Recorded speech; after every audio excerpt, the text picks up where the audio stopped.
Hi students, in the previous video we studied that spermatogenesis is the sequence of events which takes place in the seminiferous tubules of the male testis to produce the male gamete, the sperm. We studied how the sperm mother cell or the spermatogonia produces the spermatids by the process of mitosis and meiosis. So from the diploid spermatogonia, the haploid sperm is produced. Human sperm is microscopic. It is very tiny.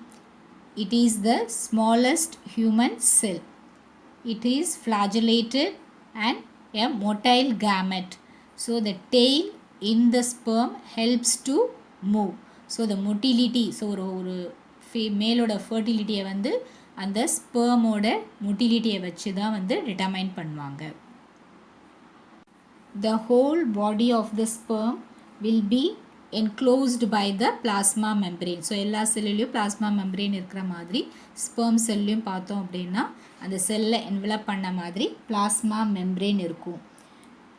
அதோடைய பாடியை பார்த்தோம் அப்படின்னா it will be having the head, middle piece and the tail. The head and the middle piece will be connected by a short neck.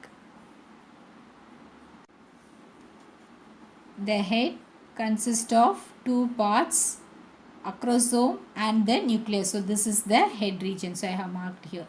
So this is the head. The head consists of two parts. One is the acrosome with the nucleus in the center. So the acrosome, it is a cap-like structure which will be pointed. So this is the pointed part. So the cap-like pointed part is the acrosome. This acrosome is formed from the Golgi body of the spermatid. So spermatids தெரியும் எதிலிருந்து வருது second ஸ்பெர்மட்டோசைட் வந்து meiosis 2 மூலமாக ஸ்பெர்மட்டிட் produce பண்ணும். அந்த ஸ்பெர்மட்டிடோட கோல்கை பாடியில் இருந்து தான் அக்ரோசோம் வந்து டெவலப் ஆகும். The acrosome contains an enzyme which is called as the hyaluronidase enzyme. This hyaluronidase enzyme is a proteolytic enzyme. So ஓவமை வந்து சரவுண்ட் பண்ண மாதிரி திக் லேயர் இருக்கும், கிரானுலோசா லேயர் இருக்கும், ஜோனா பெலுசிடா லேயர் இருக்கும். ஸோ இந்த லேயரில் இருக்கிற கிரானுலர் செல்ஸ், ஃபாலிக்கல் செல்ஸ் எல்லாமே வந்து பார்த்தோம் அப்படின்னா ஹையல்யூரோனிடிக் ஆசிடால் வந்து பைண்ட் ஆகி இருக்கும். ஸோ இந்த ப்ரோட்டீன் போய் என்ன பண்ணுன்னா அந்த சிமெண்டிங் சப்ஸ்டன்ஸை பிரேக் பண்ணி ஓவம்குள்ளே பெனிட்ரேட் பண்ண ஹெல்ப் பண்ணும். ஸோ இந்த ஹையல்யூரோனிடேஸ் என்சைம் தான் வந்து ஃபர்டிலைசேஷனுக்கு ரொம்ப ரொம்ப ஹெல்ப் பண்ணுற ஒரு என்சைம். ஸோ இந்த என்சைம் மூலமாக தான் ஒரு ஓவமோட அவுட்டர் லேயரை பிரேக் பண்ணி ஒரு ஸ்பெர்ம் வந்து ஓவம்குள்ளே போய் ஃபர்டிலைஸ் பண்ண முடியும். ஒரு மேல் வந்து பார்த்தோம் அப்படின்னா ஒரு செக்ஷுவல் ஆக்டிவிட்டி அப்போ வந்து மில்லியன்ஸ் ஆஃப் ஸ்பெர்ம்ஸ் வந்து எஜாக்குலேட் பண்ணுவாங்க. பட் என்ன பண்ணும், ஒரே ஒரு ஸ்பெர்ம் மட்டும்தான் ஃபீமேலோட ஓவம்குள்ளே போயிட்டு ஃபர்டிலைசேஷனில் இன்வால்வ் ஆகும். This is the short neck which connects the head and the middle piece. So ஹெட்டையும் மிடில் பீஸையும் கனெக்ட் பண்ண மாதிரி இருக்கிற ஷார்ட் ரீஜனை தான் நம்ம நெக் அப்படின்னு சொல்லுவோம். ஸோ இந்த நெக்கில் வந்து பார்த்தோம் அப்படின்னா proximal centriole, distal centriole, 2 centrioles இருக்கும். ஸோ இந்த ப்ராக்சிமல் சென்ட்ரியோல் வந்து நியூக்ளியஸை ஃபேஸ் பண்ண மாதிரி இருக்கும். ஸோ இந்த ப்ராக்சிமல் சென்ட்ரியோல் தான் ஃபர்டிலைசேஷன் நடந்து முடிஞ்சு என்ன ஆகும், male and the female gamete fuse ஆன பிறகு ஜைகோட் ஃபார்ம் ஆகும். அந்த ஜைகோட் வந்து எப்படி இருக்கும், டிப்ளாய்டாக இருக்கும். ஸோ டிப்ளாய்ட் ஜைகோட் இதுக்கு மேலே அண்டர்கோ பண்ணுற டிவிஷன்ஸ் எல்லாமே பார்த்தோம்னா மைட்டாட்டிக் டிவிஷன். ஸோ இந்த ப்ராக்சிமல் சென்ட்ரியோல் தான் ஃபர்ஸ்ட் மைட்டாட்டிக் டிவிஷன் நடக்கிறதுக்கு, ஜைகோட்டோட ஃபர்ஸ்ட் மைட்டாட்டிக் டிவிஷன் நடந்து ஜைகோட் 2 செல்லாக மாறத்துக்கு வந்து ஹெல்ப் பண்ணுது. ஜைகோட் சிங்கிள் செல்டாக இருக்கும். அந்த ஜைகோட் ஃபர்ஸ்ட் மைட்டாட்டிக் டிவிஷனை அண்டர்கோ பண்ணி 2 செல்டு ஜைகோட்டாக மாறத்துக்கு வந்து இந்த ப்ராக்சிமல் சென்ட்ரியோல் வந்து ஹெல்ப் பண்ணும். அதே மாதிரி டிஸ்டல் சென்ட்ரியோல் இருக்கும். இந்த டிஸ்டல் சென்ட்ரியோல் பார்த்தோம் அப்படின்னா நம்மளுடைய மிடில் பீஸை ஃபேஸ் பண்ண மாதிரி இருக்கும். ஸோ இதுதான் வந்து இந்த ஆக்சியல் ஃபிலமெண்ட். ஸோ இந்த மிடில் பீஸோட ஆக்சியல் ஃபிலமெண்ட்டுக்கு ரைஸ் பண்ணி கொடுக்கும். ஸோ இதில் இருந்து தான் வந்து டிஸ்டல் சென்ட்ரியோலில் இருந்து தான் ஸ்பெர்மோட ஆக்சியல் ஃபிலமெண்ட் வந்து ஃபார்ம் ஆகும். This is the middle piece. This is the middle piece and this is the axial filament. So in the middle piece there will be mitochondria which will be spirally coiled around the axial filament. So middle pieceல என்ன இருக்கும், இந்த axial filament சென்டரில் இருக்கிற, அதாவது இந்த distal சென்ட்ரியோலில் இருந்து வந்த axial ஃபிலமெண்ட்டை சரவுண்ட் பண்ண மாதிரி என்ன இருக்கும், spirally coiled mitochondria will be there. This mitochondria is called as the mitochondrial spiral or நபர்கர்ன். ஸோ ஆக்சியல் ஃபிலமெண்ட்டை சரவுண்ட் பண்ண மாதிரி இருக்கிற மைட்டோகாண்ட்ரியா நம்ம என்னன்னு சொல்லுவோம், mitochondrial spiral or we can say it as the நபர்கர்ன்.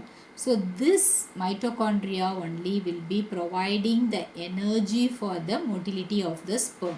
So ஒரு ஸ்பெர்ம் வந்து ஹை மொட்டிலிட்டியோடு இருந்தால் தான் ஃபீமேலோட ஓவமை பெனிட்ரேட் பண்ணி உள்ளே போக முடியும். ஸோ அப்போ அதுக்கு ஹை மொட்டிலிட்டி இருக்கணும்.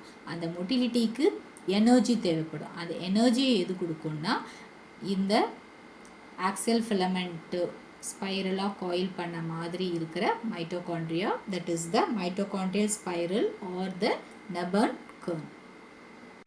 After the middle piece we have the slender tail. So ஒரு மெலிசான ஒரு டெய்ல் இருக்கும். அப்படியே வந்து என்ன ஆகும், ஸோ மேலே ப்ராடாக இருக்கும், அப்போ போக போக அப்படியே என்னவா இருக்கும், அப்படியே டேப்பரிங்காக இருக்கும். ஸோ போக போக நல்லா மெலிசாகி இப்படி இருக்கும். So this tail will be formed from the central axial filament. So இந்த டெய்ல் எதுலேருந்து வருது, சென்ட்ரல் ஆக்சியல் ஃபிலமெண்ட்டில் இருந்து தான் இந்த டெய்ல் அரைஸ் ஆகிருக்கும். ஸோ இந்த சென்ட்ரல் ஆக்சியல் ஃபிலமெண்ட்டை நம்ம என்னன்னு சொல்லுவோம்னா ஆக்சோனிம். ஸோ இந்த சென்ட்ரல் ஆக்சியல் ஃபிலமெண்ட்லேருந்து டெய்ல் வருது, அதில் இருக்க அந்த சென்ட்ரல் ஆக்சியல் ஃபிலமெண்ட்டை நம்ம என்ன சொல்வோம், ஆக்சோனிம். ஸோ இதுலேயும் பார்த்தோம் அப்படின்னா கவர் பண்ண மாதிரி இருக்கிறது புரோட்டோபிளாஸ்மிக் ஷீத். ஸோ இந்த டெய்லை கவர் பண்ண மாதிரி என்ன இருக்கும், புரோட்டோபிளாஸ்மிக் ஷீத். ஸோ இந்த டெய்ல் தான் வந்து என்ன பண்ணணும், நல்லா பயங்கரமாக அப்படியே ஸ்பைரலாக காயில் பண்ணி அப்படியே வந்து மூவ் பண்ணி போகும்.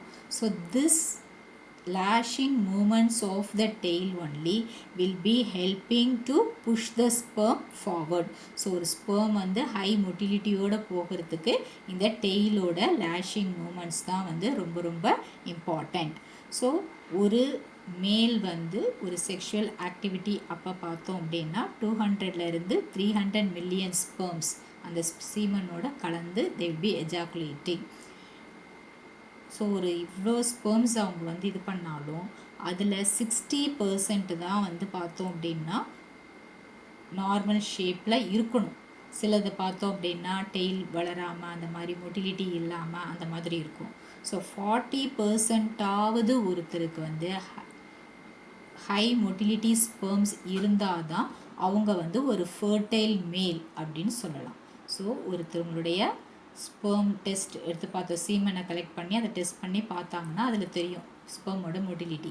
ஸோ 60% ஆஃப் த ஸ்பெர்ம் வந்து பார்த்தோன்னா நார்மல் ஷேப்பில் இருக்கணும். அதில் 40% ஹை மொட்டிலிட்டியோடு இருந்தால் தான் அந்த மேல் வந்து ஃபர்டைல் அப்படின்னு சொல்லுவாங்க. Describe the structure of the human sperm with a neat diagram may be asked as a 3-mark question. You can draw the diagram and write these notes. Human sperm is microscopic, flagellated and a motile gamete, that it is can move. The whole body of sperm will be covered by the plasma membrane and it is composed of head, neck, middle piece and a tail. The head consists of the acrosome and the nucleus. Acrosome is nothing but a small cap-like structure which will be having the nucleus at the center. It is formed from the Golgi body of the spermatid. So spermatid oda Golgi body la irundhu dhaan vandu head oda acrosome form aayirukku.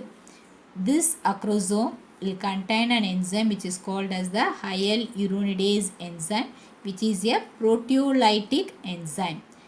It is also known as sperm lysis. This sperm lysis enzyme only will be helping the sperm to penetrate into the ovum and fertilize. Next, the nucleus will be flat and oval. Coming to the neck will be very short and it will be present in between the head and the middle piece. So it contains proximal centriole and distal centriole. The proximal centriole will be towards the nucleus and it plays an important role in the first mitotic division of the zygote. So ஒரு zygote வந்து டிப்ளாய்டாக இருக்கும், single செல்டாக இருக்கும். ஒரு zygote diploid zygote form பண்ண உடனே அது என்ன ஆகும், மைட்டாட்டிக் டிவிஷனுக்கு தான் போகும்.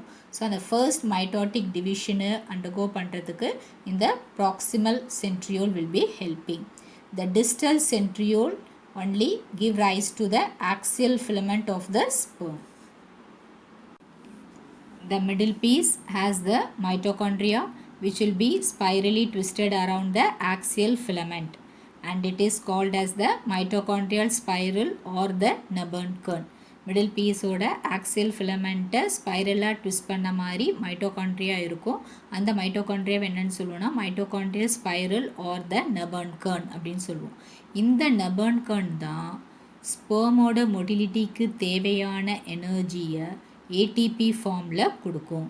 So they will be producing the energy in the form of ATP molecules which will be helping in the movement of the sperm. ஏன்னா ஸ்பெர்ம் வந்து ஹை மொட்டிலிட்டியோடு இருந்தால் தான் ஃபீமேல் ரீப்ரொடக்டிவ் ட்ராக்டை பெனிட்ரேட் பண்ணி அம்ப்ளா ரீஜனுக்கு போய் ஃபர்டிலைசேஷன் அண்டர்கோ பண்ண முடியும். அதனால் ஸ்பெர்மோட மொட்டிலிட்டி வந்து ரொம்ப ரொம்ப இம்பார்ட்டண்ட். அந்த மொட்டிலிட்டிக்கு தேவையான எனர்ஜியை ஏடிபியாக கொடுக்கறது எதுனதுன்னா mitochondrial spiral or the nebenkern which is present in the middle piece. Coming to the tail, the longest part in the sperm is the tail. The tail will be very slender and tapering. அப்படியே ரொம்ப மெலிசா மேலே கொஞ்சம் ப்ராடாக இருக்கும், போக போக பார்த்தா அப்படியே சின்னதாக போயிட்டே இருக்கும். அதுதான் டேப்பரிங் அப்படின்னு சொல்கிறோம். The tail will be formed of central axial filament which is called as the axoneme. Covering the axoneme, it has an outer protoplasmic sheath. Only because of the lashing movement of the tail, the sperm will be pushed forward. So sperm ஓட மொட்டிலிட்டிக்கு இன்னொரு இம்பார்ட்டண்ட்டான இது என்னதுன்னா tail. So அந்த tail தான் வந்து அப்படியே move பண்ணி ஸ்பெர்மை வந்து புஷ் பண்ணி கொண்டு போகும். So this tail plays an important role in motility of the sperm. Describe the structure of sperm with a neat diagram is one important question. All of you draw the diagram and learn the notes. Sometimes only the diagram may be asked as 2 mark. Hope all have understood today's lesson. If you have any doubts, you can ask me. Read your daily lessons. It is very, very important. Stay home, stay safe. Thank you, children.